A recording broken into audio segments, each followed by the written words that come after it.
하루 주님 안에서 평안하셨습니까? 이 아버지의 돌아오라고 하는 간절한 음성을 찬양으로 호소해서 감사합니다. 우리 아버지 하나님께서는 아버지시기 때문에 나간 아들이 속히 돌아오기를 간절히 애타게 그렇게 기다리십니다. 오늘은 환영하는 아버지, 그런 제목으로 말씀을 들으려고 합니다. 잃었다가 자녀를 찾으면 그 집에 기쁨이 있겠습니까? 기쁨이 충만하겠죠. 가끔 신문 보도에 40년 만에 아들을 찾았다, 30몇 년 만에 딸을 찾았다, 그런 보도를 대합니다. 그 만난, 그 상봉하는 부모와 자녀의 마음에 얼마나 기쁨이 있겠습니까? 예수께서는 이러한 기쁨을 죄인 하나가 회개하면 하늘에서 회개할 것이 없는 의인 99보다도 더 기뻐한다고 그렇게 말씀을 하셨습니다. 예수님께서 하신 말씀이지 않습니까? 이 누가복음 15장은 이런 것에 대한 세 가지 비유가 있습니다. 다 유명한 비유이기 때문에 아시리라고 생각을 합니다. 제일 첫째 비유는 잃은 양 비유죠. 둘째 비유는 잃은 드라크마 비유입니다. 흔히 잃은 은전 비유라고 말하죠. 또 때때로는 동전 비유라고도 합니다. 잃은 은전이거나 동전이거나 간에 그것을 찾은 이야기를 하고 있습니다. 그리고 이제 세 번째 비유가 잃은 아들 비유입니다. 15장 22절로부터 24절에 아버지는 종들에게 이르되 제일 좋은 옷을 내어다 입히고 손에 가락지를 끼우고 발에 신을 신기라. 그리고 살찐 송아지를 끌어다가 잡으라. 우리가 먹고 즐기자. 이 내 아들은 죽었다가 다시 살아났으며 잃었다가 다시 얻었노라 하니 저희가 즐거워하더라. 죽었다가 살아나고 잃었다가 다시 찾았으니까 즐거움이 얼마나 넘치겠습니까? 누가복음 15장 4절 7절에 있는 말씀입니다. 죄인 하나가 회개하면 하늘에서 회개할 것 없는 의인 99을 인하여 기뻐하는 것보다 더하리라. 지난밤에 제가 그런 말씀 드렸죠. 사람들은 내가 무엇을 하여야 영생을 얻으리까? 사람들은 다 그렇게 묻는다고요. 그런데 하나님께서는 어떻게 물으신다고 그랬습니까? 네가 어디 있느냐? 사람들은 무언가를 해야지 직성이 풀리는가 봐요. 그런데 하나님께서는 우리가 무언가를 하는 것을 기대하기 전에 하나님과 함께 있는 자가 되기를 기대하시거든요. 그리고 우리가 하나님을 떠나서 내가 아무리 좋은 일을 한다 할지라도, 선한 일을 한다 할지라도 그것이 하나님께 기쁨이 되지 않습니다. 이 누가복음에 나타나 있는 이 세 잃은 자의 비유는 마지막이 전부 다 즐거움으로 끝납니다. 이 양을 찾으러 간 목자, 잃은 양, 우리 그렇게 알고 있고 잃어버렸다 그러지 않습니까? 그런데 목자가 잃어버린 겁니까? 양이 도망 뺀 겁니까? 가만히 보면 양이 도망갔어요. 그런데 목자는 말하기를 그 고약하게 내 양이 도망갔다 그렇게 하지 않았어요. 내가 잃었다 그럽니다. 우리의 시조가 그 풍족한 아버지 집을 유혹을 받아서 떠났습니다. 그런데 하나님께서는 그것이 나를 버리고 도망갔구나 그렇게 생각하지 않으시고 내가 잃어버렸다 그렇게 말씀하십니다. 당신이 잃어버렸기 때문에 당신이 찾으시려고 하는 간절한 마음이 있는 겁니다. 그런데 이 양을 이제 찾았어요. 찾았으면은요, 그 목자가 여러분들 좀 어떻겠습니까? 야, 이 고약한 녀석, 나를 이렇게 애를 먹여? 빨리 가! 그 뒤에서 채찍을 들고 빨리 가! 그렇게 할 법도 한데 이 목자가 어떻게 했습니까? 어깨에 메고 저는 그 구절을 읽을 때에 가슴이 찡합니다. 이 목자가 그 이런 양을 찾았을 때, 아니 도망간 양을 찾도록 찾았습니다. 찾을 때까지 찾았단 말이에요. 중간에 포기하지 않았습니다. 찾도록 찾으신 다음에 그것을 야단을 치고 이 뒤에서 채찍을 들고 빨리 가자 빨리 가자 그렇게 한 것이 아니고 어깨에 메고 기뻐해서 돌아옵니다. 그런데 이 어깨에 메인 양이 말입니다, 막 발부둥 치면은 어떻게 되겠어요? 그러면은 양도 힘들고 목자도 힘듭니다. 그러니까 어깨에 메고 기뻐하며 올 때에 양이 가만히 있으면 그게 제일 피차 좋은 일이지 않겠습니까? 저는 우리 주님께서는 우리를 찾으신 다음에 우리 보고 빨리 걸어 얼른 가 이렇게 하신 분이기 전에 당신의 어깨에 메고 집으로 오시는 그런 우리 주님의 모습을 이런 양의 비유 가운데서 발견을 하면서 참 우리 아버지 우리 주님 얼마나 자비하시고 사랑이 넘치시는 분이신가, 가슴에 그런 감동이 옵니다. 그렇게 돌아온 다음에 나와 함께 즐기자, 이웃을 불러 모으고 말하되 나와 함께 즐기자, 나의 이런 양을 찾았노라.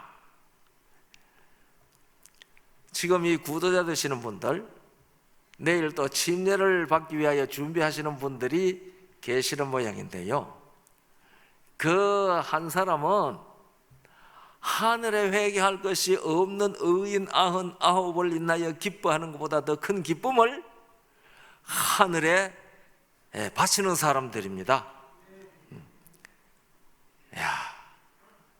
제가 이 내일 낮 시간에 말씀을 들으면서 기쁜 일이 있어 하늘 종치네, 그 참미를 좀 마지막에 부르자고 그랬어요.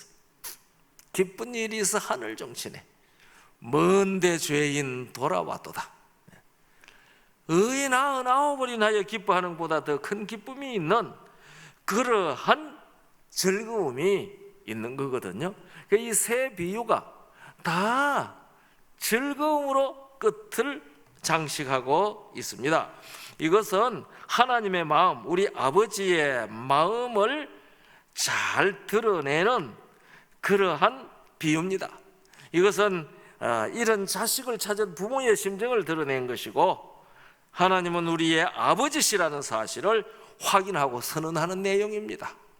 아버지, 이 아버지라고 하는 말은 그냥 아버지가 아니고 나에게 존재와 생명을 주신 분이라고 하는 그런 의미가 아버지라는 말 속에 들어있다고 저는 늘 그렇게 생각을 합니다. 그래서 우리가 하나님을 아버지라고 부를 때에 족보와 관련되어 있지 않습니까? 그는 나의 혈연의 조상이다. 그것을 인정하는 것이거든요. 그래서 예수님께서는 이 땅에 오셔서 하나님의 이름을 부를 때에 하늘에 계신 거룩하신 여호와 하나님이시여 그렇게 가르치지 않았잖아요. 하늘에 계신 우리 아버지여. 예수님께서는 이 아버지 하나님을 얼마나 친근하게 부르도록 했는지요. 마가복음에 보면은 겟세마네 동산에서 그 피땀 흐르는 기도를 하실 때 아바 아버지요 그렇게 기도했거든요. 그 아바라고 하는 말은 아람어로 우리식으로 말하면 아빠 하는 얘기입니다. 아빠. 그러니까 하나님의 백성들이요 하나님을 부를 때 건음하게 유교적 뭐라고 할까요? 예의를 가지고 아버지, 아버님 이렇게 부르라고 하신 게 아니고 아빠라고 부를 수 있는 그런 아버지로 우리에게 소개해 주신 거거든요. 우리가 로마 8장에 보면 바울도 그렇게 말합니다. 이로써 우리가 아바 아버지라 부르짖느니라고 그랬습니다. 아바 아버지라.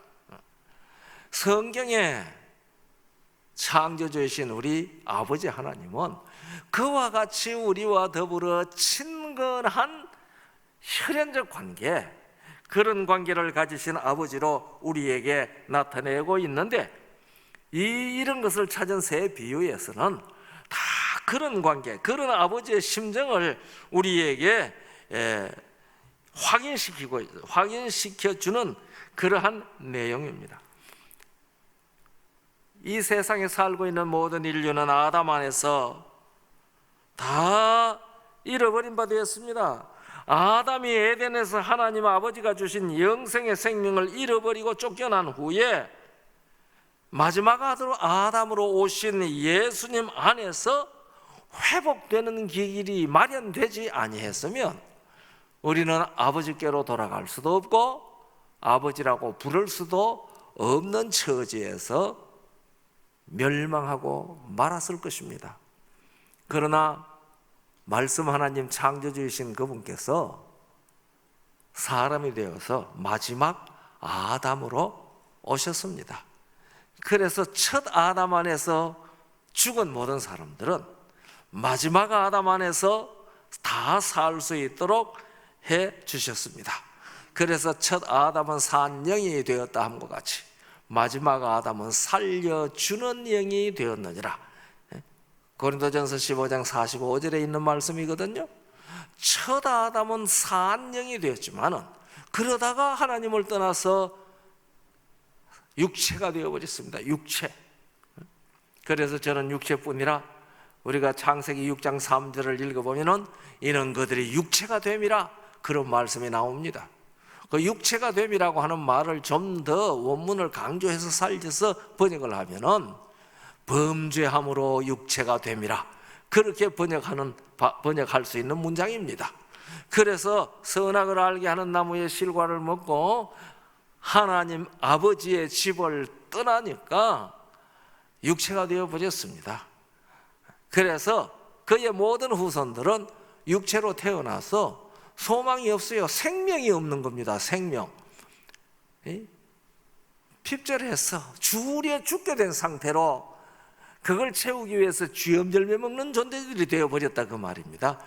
이러한 사람들을 다시 영원한 생명으로 이어주기 위하여 말씀 하나님 창조주이신 그분께서 사람이 되어 이 세상에 오셨는데 성경은 그분을 마지막 아담이라고 얘기를 했습니다. 그래서 이 예수 그리스도께로 나오는 모든 사람들은 마지막 아담이신 예수님 안에서 다시 하나님의 생명을 부여받아서 영원한 생명을 소유하는 사람, 하나님의 생명을 소유하는 사람들이 되게 된 것입니다. 어떤 사람이 그렇게 말해요.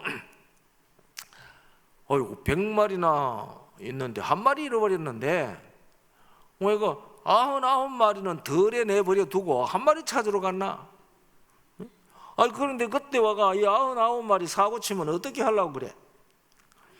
이런 얘기도 하더라고요. 그거 상당히 합리적으로 그럴듯하게 들리는 말입니다. 이 누가복음 15장에는 들에 두고 갔다고 그랬는데 마태복음 18장에는 산에 두고 갔다고 했습니다. 똑같은 비유인데 비유를 하신 장면이 다릅니다. 그래서 예수님께서는 이 비유를 2번 하신 것 같아요. 마태복음의 장면에서도 한번 하시고 누가복음의 이런 것의 비유를 연속적으로 하실 때에도 첫 비유로 이 얘기를 하시는데 마태복음에서는 산에 두고 가셨다고 그랬습니다. 누가복음에서는 들에 두고 갔다고 그랬거든요. 이것은요 도덕적 시각이나 윤리적 시각으로 보면 이해가 안 되는 건 맞습니다. 그러나 피부치 혈연적 시각으로 보면 이해가 됩니다. 집에 10아들이 있는데 하나들 잃어버리면 집에 9아들 놔두고 하나들 찾으려고 돌아다니잖아요. 그게 잃어버린 아들을 찾는, 잃어버린 자녀를 찾는 부모의 심정입니다. 그래서 들에 두고 산에 두고 잃어버린 하나를 찾으러 갔다고 하는 그것은 그 찾으시는 분이 이런 자와의 관계가 도덕적 관계가 아니고 혈연적 피부치 관계라는 사실을 우리에게 보여주는 표현입니다. 그래서 우리가 이렇게 피부치 관계로 이해할 때에 91마리를 두고 한 마리를 찾아간 그 목자의 심정을 이해할 수가 있습니다. 그 99마리는 안 귀하나? 이런 말을 하지 않게 된다 그 말입니다. 아버지 어머니가 이런 아들 그걸 찾으려고 다 돌아다닐 때에 집에 남겨져 있는 자녀들은 아버지 어머니 우리는 안 돌보나? 이렇게 하는 아들들이 별로 없을 것입니다. 혹 있을는지 모르지만은 별로 없을 것입니다. 그리고 그 아버지가 그 어머니가 이런 형제를 아들을 찾아오기를 기다리면서 자기네들끼리 서로 사랑하고 애쓰고 있지 않았을까 그렇게 생각을 합니다. 저는 여러분들 생각은 어떤지 제가 모릅니다. 누가복음 15장 20절에 이에 일어나서 아버지께로 돌아가니라. 아버지께로 돌아갑니다. 나는 주리에 죽게 되었다. 아버지 집에는 이 풍족한 품꾼이 얼마나 많은가? 이 생각을 하고 이에 그 생각을 하자마자 곧장 일어나서 아버지께로 돌아갑니다. 이 아들이 돌아올 수 있는 것은요 아버지가 돌아오도록 기다리고 마음을 열고 있기 때문입니다. 이 아버지가요 이 아들이 자기 몫을 다 가지고 나갈 때에 이 녀석 그거 가지고 나가지고 얼마나 더 벌어가 오는가 보자. 이게 돈 벌어가 오지 않냐고 오면 내가 집에 들이지도 않을 거야. 이러고 집에 있었으면 아들이 돌아오기가 쉽지 않을 거예요. 아마 집 앞에까지 와가지고도 이렇게 대문 밖에서 이렇게 들어가도 될까 말까 아유 그렇게 하지 않았겠습니까? 그런데 이 아들이 오는데 아직도 거리가 먼데 상거가 먼데 알아봤어요. 이 아들이 집에서 나갈 때처럼 좋은 옷 입고 그 가방이나 들고 왔겠습니까? 다 누더기 입고 목욕이나 했겠어요? 그렇게 돼지와 함께 돼지 우리에서 돼지가 먹는 쥐업 열매를 먹으면서 있던 이 아들이 돌아오는데 알아봤어요.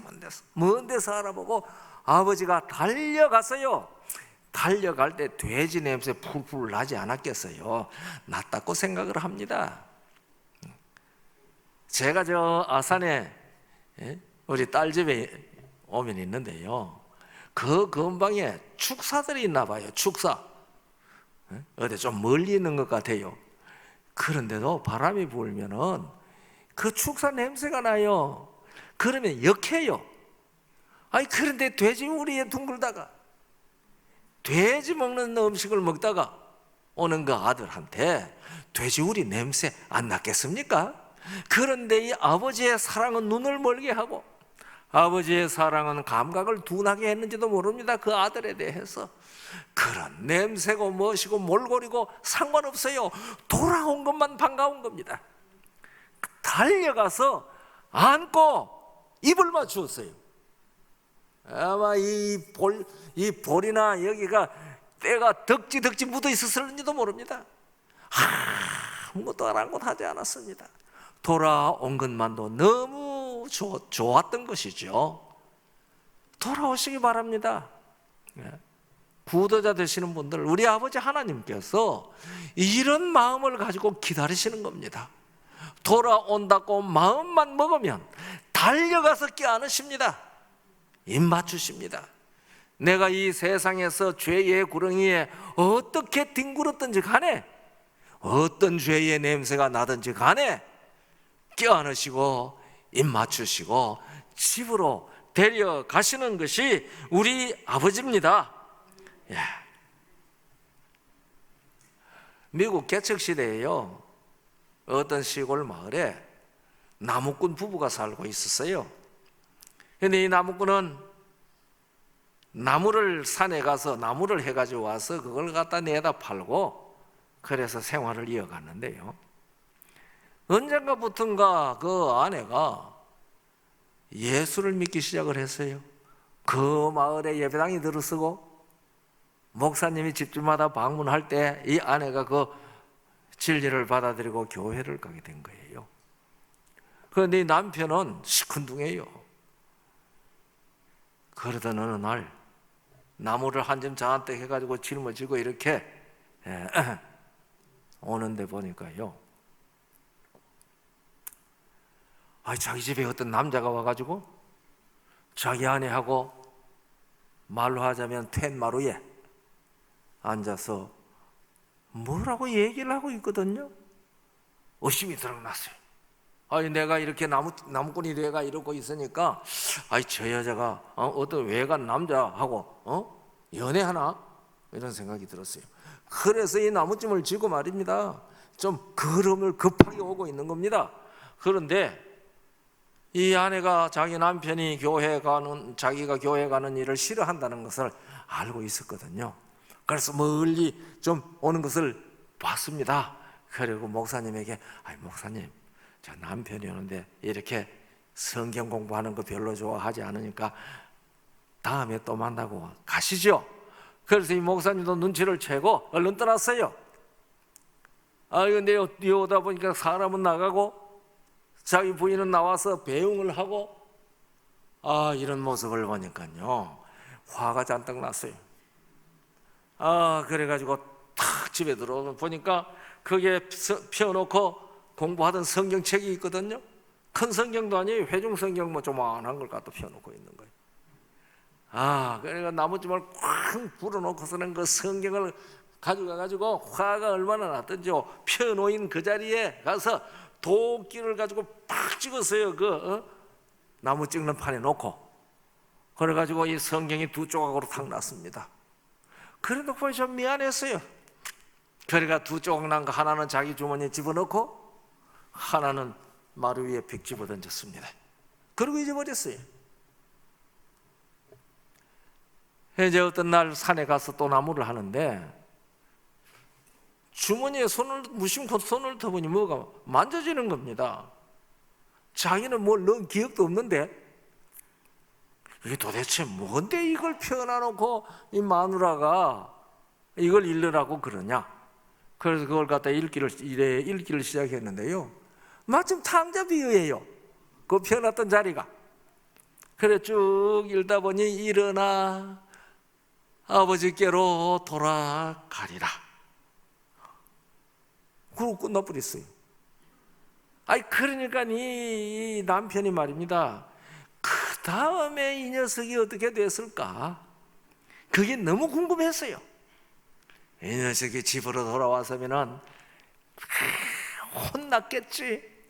어떻게 이런 녀석을 그냥 두겠나? 그래서 그거 궁금해가지고 읽어보고 싶어가지고 빨리 왔어요.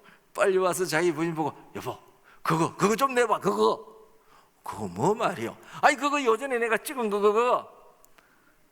그러니까 잘라진 나머지 부분을 이렇게 주었습니다.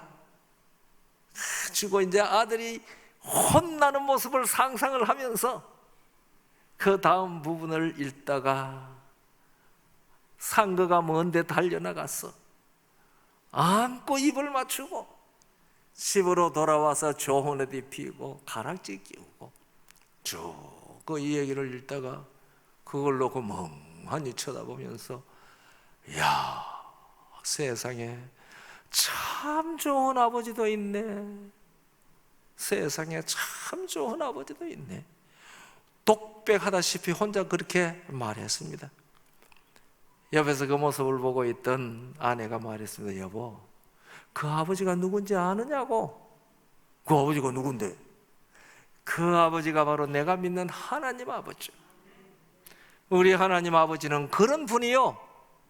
당신도 이 아버지 앞으로 돌아오시오. 내가 그 아버지 좋아하지 않게 생겼어? 오늘날 우리 아버지 하나님께서는 돌아오기를 이와 같이 기다리시는 겁니다. 오기만 하면 달려나가서 안고 입 맞춥니다. 하나님께서는 집을 나가서 생명을 소진하고 피투성이가 된 아들이 살기를 바라십니다. 그래서 에스겔 18장 32절에는 이렇게 말합니다. 나 주 여호와가 말하노라. 죽는 자의 죽는 것은 내가 기뻐하지 아니하노니 너희는 스스로 돌이키고 살지니라. 죽는 자의 죽는 것을 내가 기뻐하지 아니하노니. 우리 개정판에는요, 이걸 죽을 자의 죽는 것을 그렇게 번역을 한 것 같은데 오역입니다. 죽는 자의 죽는 겁니다. 그러니까 오늘날 이 땅에 아담 안에서 나아가서 생명이 소진되고 있는 것은 앞으로 죽을 자가 아니고 지금 계속해서 죽어가고 있는 자입니다. 그렇기 때문에 죽는 자의 죽는 것을 나는 기뻐하지 아니한다고 했어요. 돌이켜 살기를 기뻐한다. 우리가 에스겔 16장 6절에 보면 하나님께서는 그렇게 호소하십니다. 피투성이라도 살아라. 피투성이라도 살아라. 이렇게 우리 아버지 우리를 피부치로 보는 그 아버지 하나님께서는 예수 그리스도 안에서 피투성이라도 부디 살아라. 나는 죽는 자의 죽는 것을 기뻐하지 아니한다. 돌이켜 사는 것을 기뻐한다. 오늘날 많은 사람들이 하나님을 오해합니다. 어떻게 오해하는가 하면 이 세상이 코로나 난리죠. 이 세상에 얼마나 많은 환난과 사고들이 있습니까? 예수 믿는 사람들도 사고 당하죠. 그래서 이 시편도 그랬죠. 너희 찾는 하나님이 도대체 어디 있느냐? 사람들이 그렇게 말한다고 그러지 않았습니까? 아마 시편 42편에 있을 겁니다. 너희 찾는 하나님이 어디 있느냐? 오늘날 사람들도 우리를 향하여 그렇게 합니다. 하나님이 사랑이라고 했지. 그 사랑의 하나님이 왜 세상이 이꼴로 돌아가는 것을 놔두고 심지어 하나님을 믿는 사람도 그렇게 사고를 당하도록 놔두느냐? 이런 얘기들을 하거든요. 그런데 이것은요, 사람들이 어떤 상태에 있는지 이해하지 못하는 사람들이 하는 소리인데, 우리 예수를 믿는 사람들까지도 그런 말을 한다면은 아직도 사람이, 아담의 후손으로 사는 사람이 어떤 상태에 있다는 것을 모르기 때문에 그런 소리 합니다. 아담의 자손으로 오는 사람은 살았어요, 죽었어요? 죽을 수 있습니다. 그래서 아담 안에서 모든 사람이 죽었다고 성경은 선언하지 않았습니까? 우리가 마태복음 8장 21절 22절을 읽어보면 한 제자가 그렇게 말하죠. 주여, 가서 내 아버지를 장사 지내고 와서 따르게 해주세요. 그러지 않습니까? 그러니까 예수님께서 말씀하시기를 뭐라고 말씀하셔요? 죽은 자들이 저희 죽은 자를 장사하게 하고 너는 나를 따르라, 그렇게 하시잖아요. 그러니까 예수님의 눈에는 하나님의 눈에는 이 세상의 사람들이 다 죽었어요. 그러니까 여기에는 숨 끊어져서 땅에 묻힐 죽은 자가 있고, 그 죽은 자를 장사하는 숨 쉬는 죽은 자들이 있는 겁니다. 그러니 하나님께서는 아담의 씨로 태어난 모든 사람들은 산자로 보이지 않는 겁니다. 죽은 자로 보이는 겁니다. 예수님께서 그렇게 말씀하셨잖아요. 인자가 온 것은 섬김을 받으려 함이 아니요 섬기려 하고 자기 목숨을 많은 사람의 대속물로 주기 위하여 오셨다고 그렇게 말씀하시지 않았습니까? 저는 그 말씀을 읽으면서 가만히 생각을 합니다. 여러분, 어른이 아기를 섬깁니까? 아기가 어른을 섬깁니까? 어른이 아기를 섬기죠.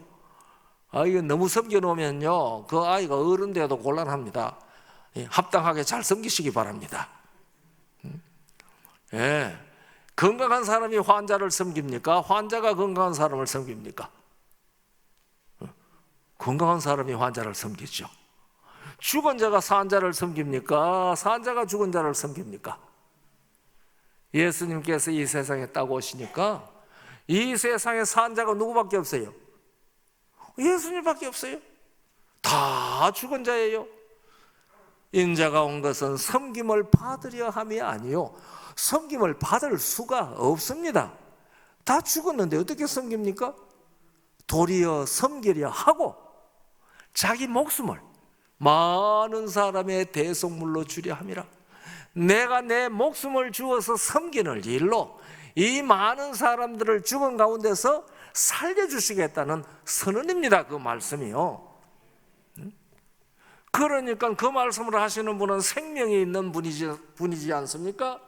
그러니까 우리가 생명이 있는 자가 되어야지 섬기는 자가 될 수가 있습니다. 그래서 이 세상의 모든 사람은 죽었는데 살아라 살아라 그렇게 해도 안 살래 하니까 어떻게 해요? 그러면 할 수 없구나. 너 때문에 살 사람도 죽겠다. 어제 한국에요, 이 짐승들 병 들면은 어떻게 그 살처분하는 거 어떻게 하는 겁니까? 저는 잘 모릅니다.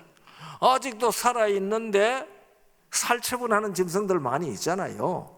왜냐하면 그것들이 있으면은 건강한 짐승에게 전염이 돼서 건강한 짐승들도 죽을까 싶어서 감염됐으면 아직 안 죽었어도 다 살처분하지 않습니까? 우리 아버지께서 이와 같이 진멸하라고 하는 말은 더 이상 살 가능성이 없어진 사람들, 그들이 있으므로 살 가능성이 있는 사람들까지 못 살게 될 것 같은 그런 상태에 있는 사람들에 대해서 하는 선언입니다. 그렇기 때문에 우리가 하나님이 살아계시면 세상이 왜 이러나 그런 얘기하면 안 되죠. 그리고 이 탕자가 나아가서 나는 주우려 죽게 되었구나 하는 그것을 자기가 깨달았을 때 아버지께로 돌아올 마음이 생기지 않습니까? 그 인간이 간고를 겪는 것을 하나님께서 두시고 회개할 기회를 주시면서 기다리시는 겁니다. 내가 일어나 아버지께로 돌아가리라. 그러니 아버지의 심정이 그렇기 때문에 이렇게 생각하고 아버지께로 돌아오는 그 아들은 그렇게 뛰어나가서 환영해 주시면서 자, 이제 네가 살았다. 내 아들은 죽었다가 살았으며 잃었다가 다시 찾았다. 기뻐하는 것이 마땅하다. 그것이 우리 아버지 하나님의 말씀입니다. 이 들어오니까 그렇게 말하지요. 15장 누가복음 15장 22절 24절을 보면은 아버지는 종들에게 이르되 제일 좋은 옷을 내어다가 입히고 손에 가락지를 끼우고 발에 신을 신기라. 그리고 살찐 송아지를 끌어다가 잡아라. 우리가 먹고 즐기자. 이 내 아들은 죽었다가 다시 살아났으며 내가 잃었다가 다시 얻었느라. 지가 도망갔지 자기가 잃어버렸습니까? 그런데 여기 뭐라고 그래요? 내가 잃었다가 다시 찾았노라. 내가. 그래서 하나님께서는 인류 잃어버린 책임을 누가 지시겠다는 이 얘기를 여기 자꾸 표현하는 겁니까? 당신께서 지시겠다는, 인류가 사망이 된 책임을 내가 진다. 내가 잃어버렸다. 내가 잃어버렸다. 그렇게 말씀하시는 겁니다. 그렇기 때문에 당신께서 십자가에 죽으시는 것으로 책임을 지셨어요. 도망갔는데도 잃어버렸다고 하시면서. 그리고 부활하시는 일을 통해서 당신에게 오는 사람들을 다시 생명으로 회복시켜 주셨습니다. 그래서 제일 좋은 옷을 갖다 입히라고 그랬어요. 이 제일 좋은 옷은 생명의 옷이고 빛의 옷입니다. 요한복음 1장 4절 말씀 이미 말씀드렸지 않습니까? 그 안에 생명이 있었으니 이 생명은 사람들의 빛이라. 그래서 이것을 가리켜서 예수를 옷 입는 것이라고 말합니다. 로마 13장 12절과 14절에 보면은 밤이 깊고 낮이 가까웠으니 그러므로 우리가 어두움의 일을 벗고 빛의 갑옷을 입자. 빛의 갑옷을 입자. 제일 좋은 옷을 입으라. 그리고 14절에 오직 주 예수 그리스도로 옷 입고. 그러니까 빛의 갑옷을 입는 것이 무엇인가?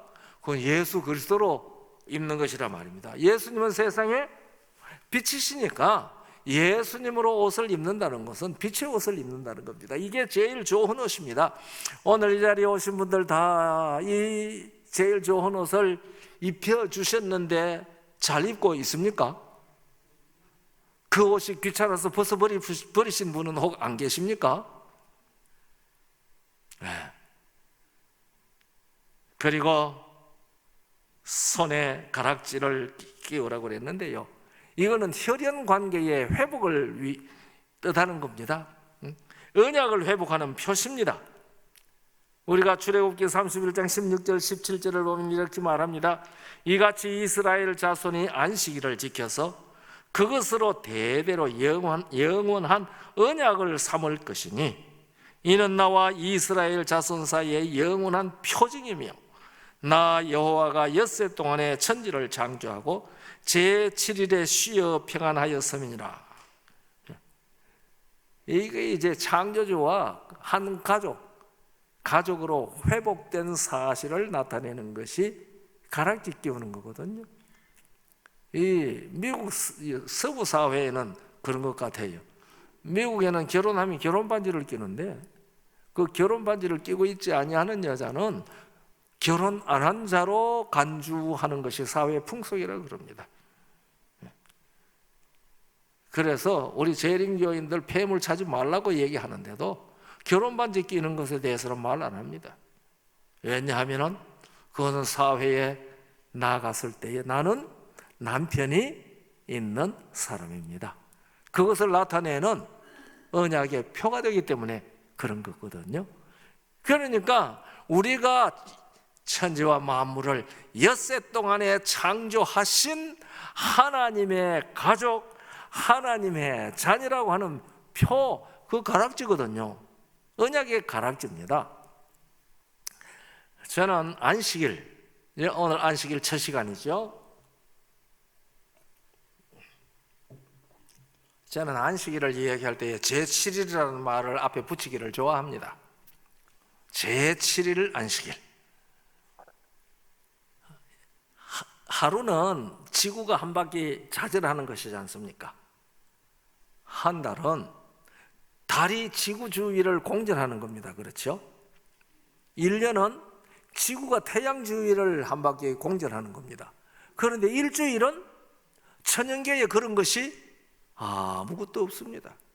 그러니까 하루와 한 달과 1년이라는 것은 인위적으로 사람이 어떻게 할 도리가 없습니다. 그것은 하나님께서 창조하실 때 천연계 운행의 법칙으로 만들어 놓은 겁니다. 그러나 일주일이 7일이 된 것은 전적으로 하나님이 창조하신 엿새 동안에 창조하시고 제7일에 안식하신 여기에 기초되어 있습니다. 아무 곳에서라도 일주일이 7일이 된 근원을 성경을 떠나서는 찾을 수가 없습니다. 브리테니카에서도 그것을 인정을 했습니다. 브리테니카 백과사전에서도. 그래서요, 오늘날 이 땅에 사는 사람들이요, 다 한 주일을 7일 주기로 살아갑니다. 8일은 없어요. 또 1일이죠. 제7일 다음엔 또 첫째 날, 또 이르릅니다. 그래서 7일이 그냥 돌아가요. 주기적으로 그렇게 돌아가는 것이지 않습니까?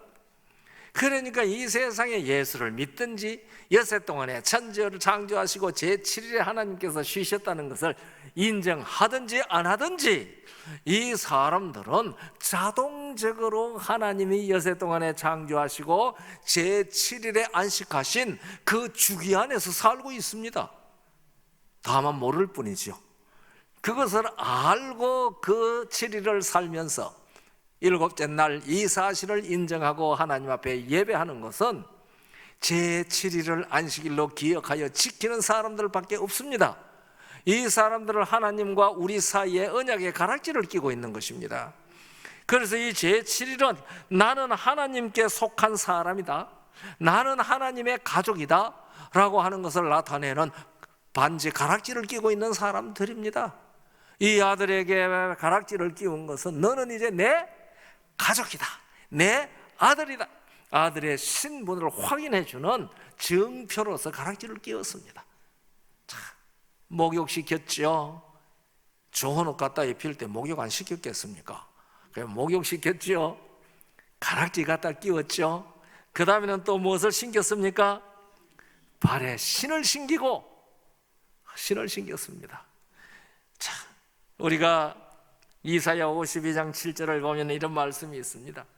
좋은 소식을 가져오며 평화를 공포하며 복된 좋은 소식을 가져오며 구원을 공포하며 시온을 향하여 이르기를 내 하나님이 통치하신다 하는 자의 산을 넘는 발이 어찌 그리 아름다운고. 성경에 얼굴이 어찌 그리 아름다운고 하는 표현이 혹 있는지 모르겠습니다. 아가서에 그런 표현이 있는지 모르겠습니다. 그 손이 어찌 그리 아름다운고 그런 표현도 있는지 없는지 모르겠어요. 제 기억으로는 없는 것 같아요. 읽어본 기억이 지금 머리에 없습니다. 그런데 이 내 하나님이 통치하신다라고 선포하는 자의 산을 넘는 발이 어찌 그리 아름다운고. 이 아들은 예수님을 옷 입었습니다. 예수님의 생명을 받았다는 말이죠. 그리고 그는 하나님의 가족으로 확인되었습니다. 그러면 이제는 우리 아버지가 이렇게 좋은 분이라고 동네 방네 떠들고 다니라 그 말입니다. 신신고 내가 말이지 아버지 재산 갖다가 다 탕진해서 집에 들어오면 영 몽둥이 찜질을 해도 시원찮은데 우리 아버지는 이렇게 사랑이 많으신 분이라 나한테 돼지 냄새가 풀풀 나는데도 불구하고 달려와서 나를 껴안고 입을 맞추었어. 그리고 목욕시켰을 뿐만 아니라 이 좋은 옷을 내게 입혔어. 나 이 가락지를 다시 끼워서 씻고 아들이라는 인정을 해주셨어. 그리고 나한테 이 좋은 신발을 신겼거든. 그러니까 내가 이 아버지를 어떻게 절하지 않냐 할 수 있겠어? 우리 아버지는 이렇게 좋은 분이야, 이렇게 좋은 분이야. 그래서 이 하나님이 통치하신다라고 하는 내치, 내 하나님이 통치하신다 하는 자의 산을 넘는 발, 이 발은 복된 소식을 전하는 발이라고 이사야 52장 7절은 우리에게 말합니다. 그래서 하나님의 가족으로 확인되었고 이제는 아버지의 사랑과 행사를 증거하는 증인이 되었다는 사실을 신발시키는 것으로 나타내신 겁니다. 그래서 우리가 계시록 12장 1절을 보면은요, 하늘에 큰 이적이 보이니 해를 입은 한 여자가 있는데, 해를 입었어요. 빛의 옷을 입었다는 말입니다. 해를 입은 한 여자가 있는데 그 발 아래는 달이 있고 발 아래 달이 있어요. 제가 재림교회에 와서 배울 때 해는 신약이고 달은 구약이다, 그렇게 배웠습니다. 혹 우리 중에도 그렇게 배우신 분들이 있는지 모르겠습니다. 저는 처음에 그걸 배울 때 그러네 와가 배우니까요 다 머리 끄덕끄덕하면 다 배웠는데요, 제가 성경을 가만히 연구하면서 보니까 그 해석이 틀렸다는 것이 아니고 그 해석보다가도 더 성경적인 해석은 지금 내가 깨닫고 있는 것이 더 성경적이다, 그런 생각이 들어가는 거예요. 왜냐하면 예수님은 의로운 해지 않습니까? 해를 옷 입었다. 예수님을 옷 입었다는 말입니다. 그리고 그 밑에 발 밑에는 달이 있다. 우리가 시편 89편 37절에 이런 말씀이 있습니다. 또 궁창의 확실한 증인 달같이 영원히 경고케 되리라 하셨도다. 그러니까 궁창의 달은 증인이라고 그랬어요. 이 달이 무슨 증인입니까? 해가 있다는 사실을 밤에 드러내는 증인입니다. 달은 스스로 빛을 내지를 않지 않습니까? 햇빛을 받아서 반사하는 것이 달빛입니다. 그래서 이 여자의 발밑에 달이 있다는 것은, 해를 옷 입은 여자의 발밑에 달이 있다는 것은, 이 예수 그리스도를 옷 입은 사람, 가장 좋은 옷을 입히고 언약의 가락지를 손에 끼워준 이 아들은 예수 그리스도의 증인이 된다는 사실을 나타내는 것이 발에 신을 신긴 그 의미라고 저는 그렇게 깨달았습니다. 증인의 발입니다. 이것은 아버지 집에 생명이 있다는 복음을 전하는 발입니다. 아버지께서, 하나님께서 통치하신다. 그게 하나님의 나라 아닙니까? 하나님의 나라가 임했다. 그 얘기를 하는 것이죠. 예수께서도 이 땅에 오셔서 회개하라, 천국이 가까웠느니라. 하나님의 나라가 임했다. 오늘날 우리 별내 성도 여러분들, 구도자 되시는 분들, 우리도 예수님께 나오면, 우리 아버지께 나오면 달려와서 우리를 안으시고 입 맞추시고 집으로 속히 데리고 갑니다. 얘야, 그동안에 얼마나 고생했냐? 그동안 내가 얼마나 굶주렸느냐? 거의 죽을 지경에 이르렀구나. 잘 왔다, 잘 왔다. 이제 우리 집에는 생명의 양식이 풍족하다. 이 양식 잘 먹고 힘을 얻고 건강을 회복하거라. 그리고 이 좋은 옷을 입어라. 빛의 옷을 입히십니다. 그리고 너는 이제 내 아들이다. 다른 데 가지 말라. 언약의 가락지를 끼우시고, 우리가 제7일 안식일을 지킨다는 것이 이와 같이 중요한 겁니다. 그것은 엿새 동안의 천지와 만물을 창조하시고 제7일에 안식하신 그 여호와라 이름하신 하나님의 한 식구가 되었다는 것을 우주에 증명하는 증거의 표가 제7일을 안식일로 기억하여 거룩하게 지키는 것입니다. 가락지입니다. 가락지. 언약의 가락지입니다. 그리고 우리 아버지는 이렇게 좋으신 분이라는 증거의 신발을 신고 그와 같이 동네방네 뛰면서 우리 아버지 하나님이 통치하신다, 하나님의 나라가 온다, 그렇게 외치라는 것이죠. 아마 이 아들이 아버지 집에 있다가 도망갔다가 돌아왔을 때는 이거 힘있게 할 겁니다. 그런데 우리는 태어나면서부터 내가 정말 도망갔나? 그걸 알지 못하고 있는 상태에서 예수를 믿어가지고 이 아들 같은 기쁨이 우리 마음속에 좀 없는지도 모르겠어요. 저도 가끔 내가 이 아들 같은 기쁨이 나한테 있기는 있나? 이 기쁨이 내게 능력이 되나? 우리가 느헤미야 8장 10절을 보면 그런 말씀이 있죠. 여호와를 기뻐하는 것이 너희의 힘이라. 그래서 아버지께서 나를 이와 같이 용납하셨다는 사실을 기뻐할 때에 그것이 우리에게 뭐가 되는 거예요? 힘이 되는 겁니다. 힘. 네. 그 하나님의 나라, 그곳은 걱정 근심이 없고 구름 없는 하늘 고향입니다. 네. 언덕 위의 집, 첫날 우리 박성규 선생이 불렀던 그 노래, 그게 미국 민요입니다. 차미가가 아니죠. 그것이 카우보이들의 성가라고 그렇게 얘기를 했습니다.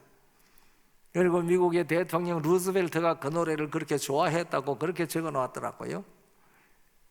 저도 그 노래 중에 그 분위기도 다 참 좋지만은 특별히 걱정 근심 없고 구름 없는 하늘, 그곳에 집 짓고 살리라, 이 가사가 저는 참 좋습니다.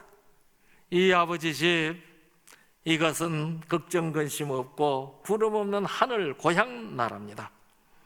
아들이 오는 것을 그처럼 환영하는 아버지가 네가 살지만 바로 이런 집이다. 너는 원래 이런 집에 살았어. 그런데 뱀의 유혹에 욕심이 생겨가지고 이 집을 떠났구나. 이제 걱정하지 마라. 여기 나와 함께 살자. 달려오십니다. 상거가 먼데 달려오십니다. 돼지 냄새가 날지라도, 누더기를 입었을지라도 속히 오너라, 속히 오너라. 대대로 환영합니다. 돌아오면은 엄청 환영하십니다. 왜? 아버지시기 때문에, 혈연이기 때문에 그렇습니다. 돌아온 아들에게 앉혀놓고, 야, 옷 다 입혔어요. 다 입혀놓고 앉혀놓고, 야, 그래, 그동안에 가서 내한테 받아간 재산 뭐 했는지 일일이 좀 얘기해봐라. 그런 따지는 얘기가 없어요. 그러니까 그 재산을 다 탕진했을지라도 나아가서 어떤 짓을 했는지에 대한 이런 방구 묻지 않았습니다. 묻지 않았습니다. 여러분, 전에 허물진 일에 대해서 우리 하나님 앞에 나와가지고 너무 걱정하지 마십시오. 아버지, 나는 아버지를 떠나서 죽은 자였습니다. 나는 죽은 행실만 했습니다. 이제 아버지 앞에 와서 생명을 얻으면은 산 사람으로 살아가겠습니다. 이전의 일에 대해서 일체 묻지 않으십니다. 그리고 잘 왔다, 잘 왔다. 너는 내 아들이다, 내 아들이다. 우리 아버지 하나님으로부터 이런 음성 듣기를 원치 않으십니까? 그 풍족한 집에 살기를 원치 않으십니까? 이렇게 환영하시는 아버지의 품에 안기고 싶지 않으십니까? 이미 안기신 분들은 기뻐하시고요, 이 아버지 신겨주신 신발을 신고 동네 방네 좀 뜯으시고요, 이제 구도자 되시는 분들, 이제 침례로 가락지 끼기를 원하시는 분들, 이런 분들은 아버지의 품에 돌아온 것으로 인하여 기뻐하십시다. 이런 것을 찾는 세 비유는 전부 다 즐거움과 기쁨으로 끝을 맺었습니다. 오늘 저녁 바른 날 안식일 낮 시간에 우리 별내 교회에서도 이런 넘치는 기쁨이 있도록 우리 하나님께서, 우리 아버지 하나님께서, 우리 주님께서, 성령께서 복 주시기를 바라는 마음이 간절합니다. 감사합니다.